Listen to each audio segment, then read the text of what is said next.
2014-2019 చూస్తే అప్పుడు ఉన్న ఎగ్జిట్ పోల్స్కి ఇప్పుడు ఉన్నదానికి ఏమైనా డిఫరెన్స్ అయినా కనిపిస్తుంది సార్? అంటే ఎప్పుడైనా ఎగ్జిట్ పోల్స్లో వేరియేషన్ ఉంటుంది, చాలా ఓవర్వేమింగ్. ఈవెన్ మన తెలంగాణ అసెంబ్లీ ఎన్నికలకు వచ్చినప్పుడు కూడా మీరు గమనిస్తే కాంగ్రెస్ పార్టీకి అధికారం వస్తుంది అన్న ఎగ్జిట్ పోల్స్ ఉన్నాయి, బీఆర్ఎస్ఏ గెలుస్తుంది అన్న ఎగ్జిట్ పోల్స్ ఉన్నాయి, హంగ్ వస్తుందన్న ఎగ్జిట్ పోల్స్ కూడా ఉన్నాయి. అందువల్ల ఎగ్జిట్ పోల్స్ ఎప్పుడు కూడా చాలా కొద్ది సందర్భాల్లోనే ఓవర్వేమింగ్గా ఇస్తాయి. ఇప్పుడు జాతీయ రాజకీయాల్లో ఓవర్వేమింగ్గా బీజేపీ ఎన్డీఏకే మళ్ళీ అధికారం అని ఇస్తున్నాయి. సో మీకు రాష్ట్రాలకు వచ్చే వరకు భిన్నమైన క్లియర్ ట్రెండ్ ఉంటే తప్ప భిన్నమైనటువంటి ఎగ్జిట్ పోల్ చాలా సందర్భాల్లో వస్తాయి, అనుమానం లేదు. సో అందువల్ల ఇప్పుడు కూడా ఎగ్జిట్ పోల్స్ అలా రావడానికి అవకాశం ఉంది. అందువల్ల బెట్టింగ్ ఇప్పటికే జరిగిపోయింది. ఇప్పుడు కొత్తగా బెట్టింగ్ ఏముంది, ఆల్రెడీ బెట్టింగ్ ఇప్పటికీ చాలా హయ్యర్ లెవెల్లోనే ఉన్నది. ఇప్పుడు ఈ ఎగ్జిట్ పోల్స్తో కొత్తగా బెట్టింగ్ అవుతుంది అనుకోను. అంటే ఎగ్జిట్ పోల్స్ని ఎగ్జాక్ట్ పోల్స్కి కూడా చాలా మంది నమ్ముతుంటారు కదండి. అంటే చాలా మంది ఎగ్జిట్ పోల్స్ నమ్మరు కూడా. అందువల్ల ఎగ్జిట్ పోల్స్ ఎగ్జాక్ట్ పోల్స్ అయితే ఓట్ల లెక్కింపేందుకు. అందువల్ల ఎగ్జిట్ పోల్ ఒక్క సంస్థ జరపదు కదా, 100 సంస్థలు జరపదు. మరి ఎందుకు సార్ ఇంత యాంగ్జైటీ? ఎగ్జిట్ పోల్స్ ఎప్పుడు వస్తాయి, ఎగ్జిట్ పోల్స్ ఎప్పుడు వస్తాయి? యాంగ్జైటీ ఎప్పుడైనా ఉంటుంది కదా, ఎందుకంటే ఎవరు గెలుస్తారా అన్న క్యూరియాసిటీ ఉన్నప్పుడు ఏ కాస్ట్ ఇన్ఫర్మేషన్ ఉన్నా కూడా యాంగ్జైటీ ఉంటుంది కదా, ఉండకుండా ఎందుకుంటాయి? సో ఏ ఒక్క డెఫినెట్గా ఆ మేరకు ఎవరికి గెలుస్తారన్న క్యూరియాసిటీ ప్రజల్లో చాలా బలంగా ఉన్నప్పుడు ఆ మేరకు తప్పనిసరిగా ఉంటుంది కదా.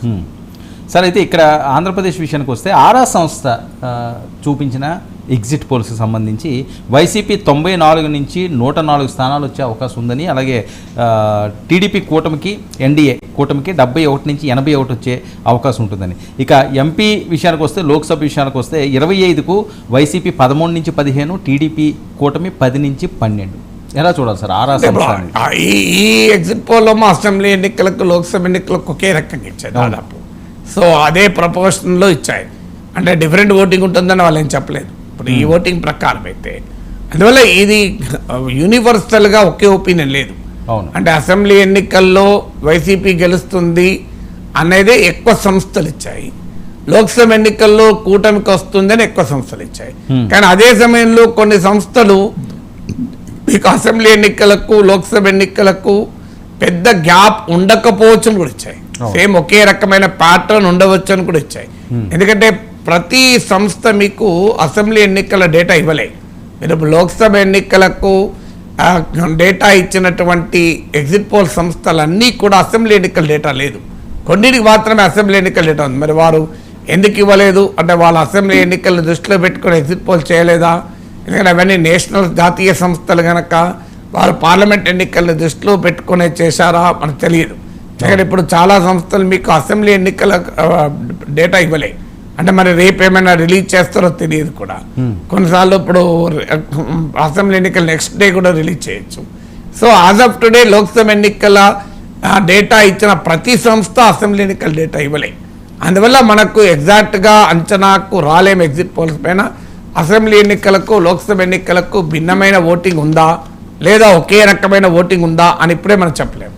ఓకే సార్, చాణక్య స్ట్రాటజీస్ విషయానికి వస్తే ఏపీ అసెంబ్లీకి సంబంధించి వైసీపీకి 39 నుంచి 49 అంటే కూటమికి 144 నుంచి 125 అని వాళ్ళు చెప్తున్నారు. అదే ఇప్పుడు ఇది మన ఇంతకుముందు చెప్పింది అదే మెజారిటీ అన్ని సంస్థలు ఒకే రకంగా ఇచ్చారని చెప్పలేదు. అందువల్ల చాలా డిఫరెన్స్ కనిపిస్తున్నది కదా సార్. డిఫరెన్స్ ఉంటుంది మీకు. ఇప్పుడు చాలా సంస్థలు కూడా ఉంటుంది మీకు. అంటే అన్ని సంస్థలు వైసీపీకి అనుకూలంగా ఏం చెప్పలేదు. ఇప్పుడు మీరు చెప్పిన ఉదాహరణ వైసీపీ కూటమికి అధికారం వస్తుంది 144 అంటున్నారు. 144 అంటే చాలా ఎక్స్ట్రీమ్ తేడా. అందువల్ల ఈ సంస్థకి ఆ సంస్థకు నేను అన్నది మెజారిటీ ఏ కాంటెక్స్ట్ లో ఉన్నానంటే ఇప్పటి వరకు విడుదలైన ఎగ్జిట్ పోల్సే. ఇప్పుడు మనం మాట్లాడుకునే సమయానికి విడుదలైన ఎగ్జిట్ పోల్స్ లో మెజారిటీ ఎటువైపు ఉన్నాయని, అంతే తప్ప అన్ని ఒకే రకమైన సర్వే ఇచ్చిందని చెప్పలేదు. ఇప్పుడు కూటమికి భారీగా మెజారిటీ ఇచ్చిన సంస్థలు కూడా ఉన్నాయి. అందువల్ల ఈ ఉత్కంఠ మీకు 4వ తారీఖు దాకా ఏం పోదు. ఎందుకంటే ఈ సంస్థలు ఇన్ని రకాలుగా అందరూ సంతృప్తి పడేగా ఉంటాయి ఎగ్జిట్ పోల్స్ అంటే. ఎగ్జిట్ పోల్స్ అంటే ఎవరు హంగేత్ ఇవ్వలేదు. ఒకటి ఇంపార్టెంట్, హంగ్ ఎందుకు ఇవ్వలేదు అంటే వేరే వాళ్ళు లేడు కనుక. ఎందుకంటే బైపోలార్ కంటెస్ట్ ఉన్నప్పుడు హంగు స్కోప్ లేదు. మీకు తెలంగాణలో హంగు కూడా ఇచ్చారు ప్రిడిక్షన్. కారణం ఏంటంటే తెలంగాణలో ముక్కోన పోటీ కాంగ్రెస్, బీఆర్ఎస్, బీజేపీ కూడా ఉంది కనుక హంగ్ ప్రాబబిలిటీ వచ్చింది. మీకు ఆంధ్రప్రదేశ్లో హంగ్ ప్రాబబిలిటీ ఏ ఒక్క సంస్థ ఇవ్వలేదు మీరు గమనిస్తే. అవును. ఎందుకంటే మీరు అక్కడ హంగ్ ప్రాబబిలిటీ స్కోప్ లేదు. ఎందుకంటే అటు వైసీపీ ఇటు టీడీపీ జనసేన బీజేపీ కూటముల మధ్యనే మోర్ దెన్ 90% ఓటింగ్ షిఫ్ట్ అవుతుంది. మీకు ఇక మిగతా 95% కూడా. సో 95% ఒకే రకంగా ఈ రెండు వైపే, ఇద్దరు వైపే, వైసీపీ టీడీపీ లెడ్ అలియన్స్ వైపే డివైడ్ అయి ఉంది కనుక థర్డ్ ఫోర్త్ లేదు కనుక హంగ్ ప్రిడిక్షన్ లేదు. లేకపోతే హంగ్ ప్రిడిక్షన్ కూడా వచ్చేది. సో అందువల్ల ఎవరి ప్రిడిక్షన్ వాళ్ళది. అందువల్ల ఎగ్జిట్ పోల్స్ ఎవరి మెథడాలజీ ఏంటి, ఎవరి శాంపుల్ ఏంటి, వాళ్ళు ఎవరు ఎంత మేరకు చేశారు, ఎవరు నిజంగా చేశారు, ఎవరు నిజంగా చేయలేదు, ఇవన్నీ ఫ్యాక్టర్స్ కూడా ఉంటాయి కదా సార్. హంగ్ ప్రిడిక్షన్ లేకపోయినా హంగు వచ్చే ఛాన్స్ అయితే మీరు చెప్పినట్లు 100% లేదు. ఆ ఛాన్స్ లేదు. ఎందుకంటే వాళ్ళు బైపోలార్ కాంటెస్ట్ కనుక హంగ్ స్కోపే లేదు. అవును సార్. వీళ్ళు ముగ్గురు కలిసి వెళ్తున్నారు కాబట్టి మెజారిటీ ఇప్పటి వరకు కూడా ఎవరు మాట్లాడినా, పవన్ కళ్యాణ్ మాట్లాడినా, ఇంకోరు మాట్లాడినా చంద్రబాబు నాయుడు గారే సీఎం అంటున్నారు. కానీ 80 పూర్తి స్థాయిలో 144 స్థానాల్లో పోటీ చేసిన తెలుగుదేశం పార్టీకి మ్యాజిక్ ఫిగరు ఆ పార్టీ నుంచే తెచ్చుకోలేకపోయి వీళ్ళు సపోర్ట్ తీసుకుంటే ఎలా ఈక్వేషన్స్ మారే అవకాశం అంటే కూటమి అధికారంలోకి వచ్చి మీరు అన్నట్లు అధికారంలోకి రావాలి అంటే 88 రావాలి. 88 టీడీపీకి రాక ఎందుకంటే నారోలో ఉండి అంటే అప్పుడు ఆటోమేటిక్గా జనసేన బీజేపీల మద్దతుతోనే ప్రభుత్వం ఏర్పాటు కావాలి కదా. సో ప్రభుత్వం ఏర్పాటైన తర్వాత అసంతృప్తితో అటు ఇటు వస్తారు కదా, అభివృద్ధి కోసం, ఆ నియోజకవర్గ అభివృద్ధి కోసం, ఇలా రకరకాల కారణాలు చెప్పి రారా. మీకు తెలంగాణలో బీఆర్ఎస్కు 2014 ఎన్ని వచ్చాయి, 63 సీట్లు వచ్చాయి కదా. తర్వాత అది కాస్త పెరుగుతూ ఎక్కడ దాకా పెరిగిందో మనం చూసాం కదా. రెండోసారి 88 సీట్లు వచ్చి అది కూడా పెరిగి 100 దాటింది కదా, 105 అయింది కదా. సో అందువల్ల 63 సీట్లు బీఆర్ఎస్కి వచ్చినప్పుడు మెజారిటీ 63 వచ్చాయి. కేవలం 3 వచ్చాయి. తుమ్మితే ఊడే ముక్కు అన్నారు.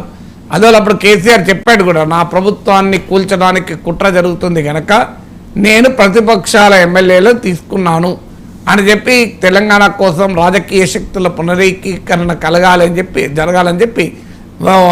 లెఫ్ట్ రైట్ సెంటర్గా నీకు బీజేపీ టీడీపీ నుంచి కాంగ్రెస్ నుంచి అందరు లాగేశారు కదా. సో అందువల్ల ఇప్పుడు కూడా జరుగుతుంది రేపు. ఎందుకంటే గతంలో కూడా టీడీపీ క్లియర్ మెజారిటీ ఉన్న సమయంలో కూడా 2014లో 23 మంది వైసీపీ ఎమ్మెల్యేలు టీడీపీలో చేరలేదా, అందులో 5 మంత్రులు కూడా అయ్యారు కదా. సో అందువల్ల ఇప్పుడు కూడా అటైనా ఇటైనా మెజారిటీ సూటిగా స్పష్టంగా రాకపోతే ఇటు ఫిరాయింపులు జరిగే అవకాశం ఉంటుంది. ఇప్పుడు అనుకున్నట్లు టీడీపీకి స్పష్టంగా మెజారిటీ రాలేదనుకోండి, వైసీపీ ఎమ్మెల్యేలు అవుతారు. వైసీపీకి 90 ఇప్పుడు సర్వే ఇచ్చారు, 94 ఇచ్చారు. నిజంగానే 94 దగ్గర ఆగింది అనుకోండి, మెజారిటీకి 6 ఎక్కువ కదా. సో ప్రభుత్వం ఎప్పుడైనా పడిపోయే ప్రమాదం ఉంటుంది కదా. అప్పుడు డెఫినెట్గా టీడీపీ నుంచి కొంతమంది ఎమ్మెల్యేలు ఇటు వస్తారు, మనకు తెలియదే ఉన్న రాజకీయ నాయకులు. అందువల్ల ఇప్పుడు మెజారిటీ మార్కు దాటి ప్రభుత్వం ఎవరు ఏర్పాటు చేస్తారన్నదే కీలకం. ఒక్కసారి ప్రభుత్వం ఏర్పాటు చేసినాక మారిపోతుంది సీన్. అధికారం వచ్చిన తర్వాత మిగతా వాళ్ళు అటు ఇటు గ్రావిటేట్ అవుతారు కదా. ఇప్పుడు కాంగ్రెస్కి ఎంత వచ్చింది, ఇప్పుడు 60 మ్యాజిక్ ఫిగర్ 64 వచ్చింది తెలంగాణలో. ఒక్క సిపిఐ మద్దతుతో 65 వచ్చాయి. ఏం చేసింది కాంగ్రెస్, ఇంకో 7 ఎంఐఎం వాళ్ళ మద్దతు పరోక్షంగా తీసుకుంటున్నారు, 72 అయింది. ఈలోగా 3 టీఆర్ఎస్ వాళ్ళు వచ్చేసారు, ఆల్రెడీ 75 అయింది. ఇంకో 20 మంది పైన వస్తారని అంటున్నారు కదా. సో అందువల్ల మన రాష్ట్రంలో ప్రజలు ఒక్కసారి అధికారం ఇవ్వడం వరకే, అధికారం ఇచ్చిన తర్వాత మ్యానుఫ్యాక్చరింగ్ మెజారిటీ అంటే ప్రజలు ఇచ్చిన మెజారిటీ వేరుంటది, మ్యానుఫ్యాక్చర్డ్ మెజారిటీ ఉంటుంది.